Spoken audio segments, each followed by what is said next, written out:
I wake up at 5:40 in the morning.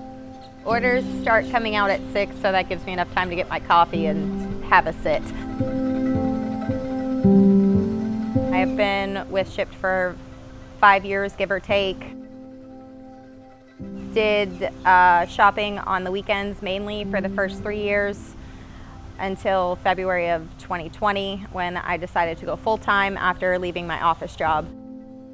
It was really great at first. A lot of things have changed since the Target buyout. Before I was doing, on a slow day it would be 10, on a busy day 15, 16 in a day. Now, on a good day I'm seeing 7 or 8, and on a bad day I'm seeing 0, 1, maybe 2. V1 was solely based on the amount, like the cost of the order, right? It was 7.5% plus $5. That was your pay. Now it's a black box algorithm. There is no rhyme or reason. Yeah, it's fallen off a lot. It's a drastic difference.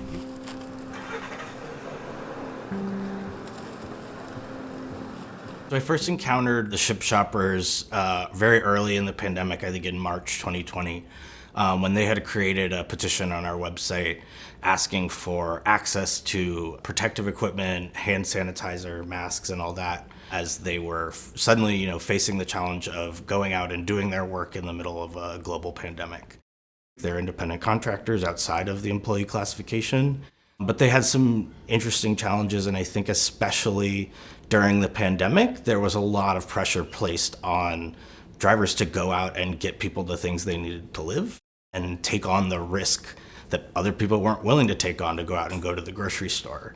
And they were celebrated, as essential workers, but they found, they were treated as though they were disposable. They were seeing some changes in the way they were being paid. And so workers were starting to report that their pay seemed irregular, or they used to be paid this amount for this kind of a job, and they noticed that all of a sudden it was different. And that was around the same time that the company was starting to put out some kind of vague statements. We're making updates to the way you're compensated to make it more fair and more accurate. And I think the unique thing about Shipt, which I think attracted a lot of drivers to it in the early days, was that compensation was very transparent. And so they had created a petition on our platform, and I, was like, oh, cool, I'll reach out to these workers, and quickly was put in touch with Willie, who was, the petition creator, was someone in San Antonio.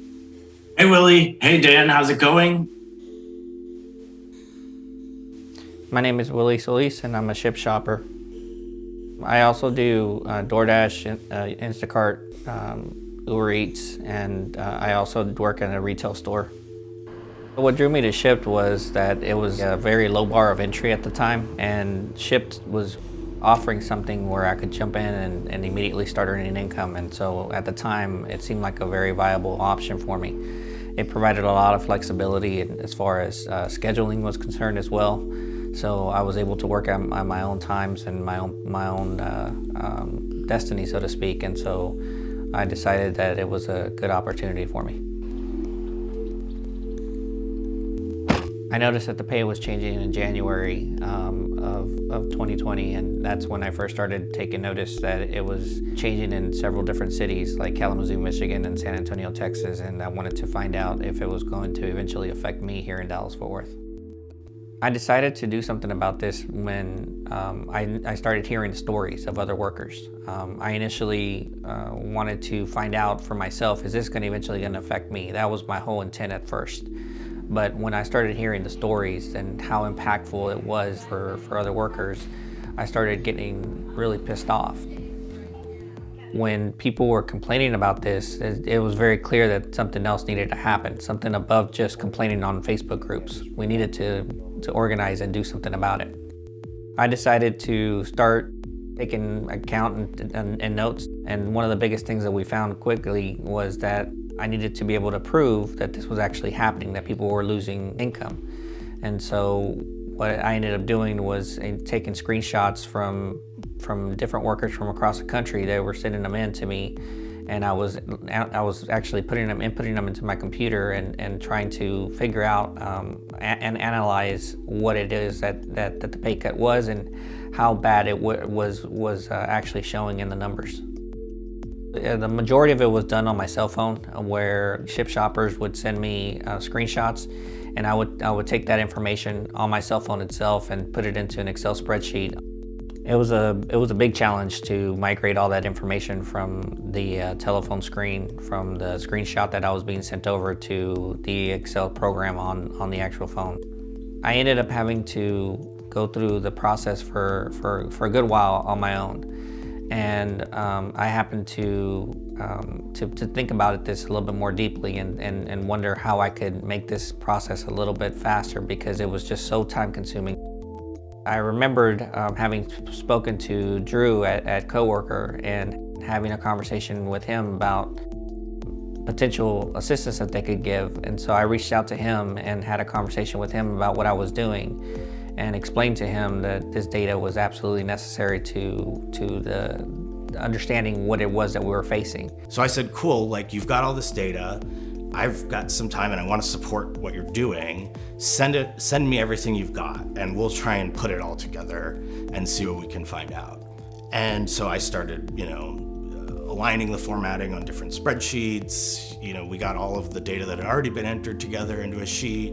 And then these screenshots kept pouring in, because at the time we were starting to do this, it was the V2 algorithm was being rolled out. And so by that point we had maybe 500 or 600 data points. And it was pretty tedious, to do that transcription. But I was able to start looking at the data.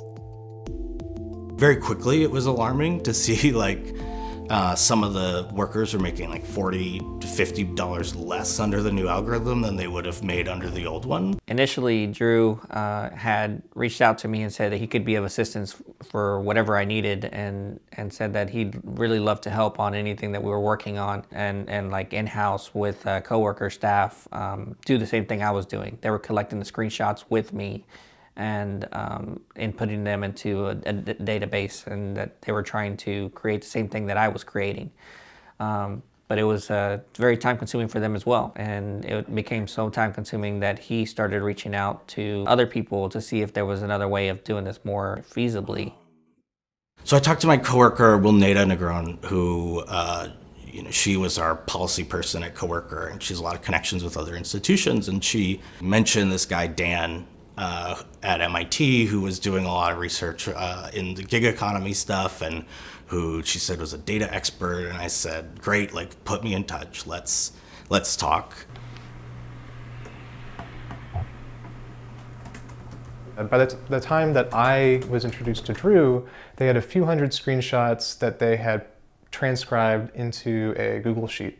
And I was immediately hooked, because this, to me, was this amazing opportunity to actually understand how gig workers' experience translated into their pay, into their material conditions. It's a really hard thing to study. There's not a lot of data, not a lot of research about actual worker conditions. Most of it is released just by the companies themselves. It's not from the perspective of the worker. So this project excited me because it was worker-led. It's driven by measuring the experience of workers themselves. So when I first got connected with Drew, I saw a spreadsheet. And this was the spreadsheet that Drew and Willie were putting together and centralizing all the screenshot data from. And basically what I saw side by side was the spreadsheet, and then the screenshots that the spreadsheet was being developed from. And immediately I knew that we could build something that made this process way faster, way more efficient.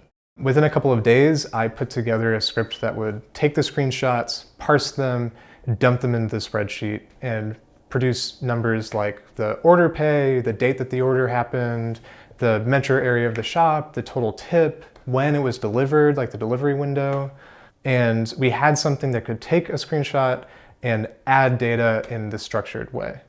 The next step was to try and figure out how to scale. To do that, we made this into a texting service where people could text the screenshots, and that same script would take the screenshot, parse it, dump it into a Google Sheet. It worked really, really well. There's a reason why we're still talking about it today. And I think this project was extremely successful because at every step of the way, it was about supporting the organizing that the workers were already doing.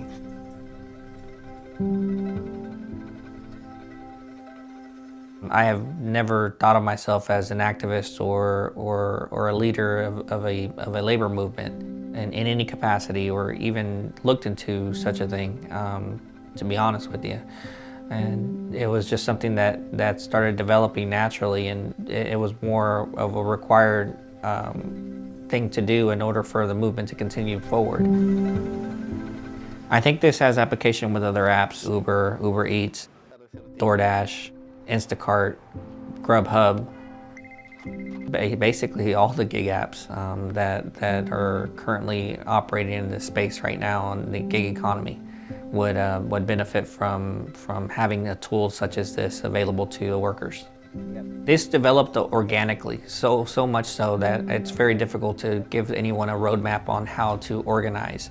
But I will say that one of the things that we did was to reach out to a lot of organizations and have conversations with various different organizations that were all saying that they could help us in one way, shape, or form. We were very selective about who we worked with. And the reason why we were very selective is because I was afraid of being exploited, of being taken advantage of.